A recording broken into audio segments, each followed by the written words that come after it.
আমি মহেশখালী থেকে আছি, কক্সবাজার জেলা মহেশখালী থেকে। প্রত্যেকটা বছর মনে করেন মির্জাখালী দরবার শরীফ ঈদের নামাজটা আদায় করতে পারলে অনেকটা খুশি লাগে মনে মধ্যে। মহেশখালীতে অনেক লোক আছে ইনশাল্লাহ, প্রত্যেক বছর আসি আমরা।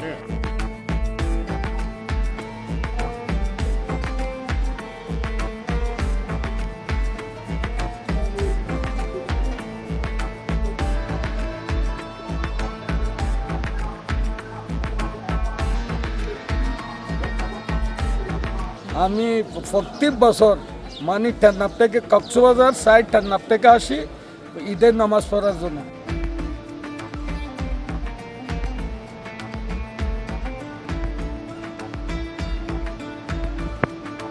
গরমে আরাম নিয়ে হবে না হাহুতাশ, ঘুরলে পরে ওয়ালটন ফ্যান বাতাস আর বাতাস।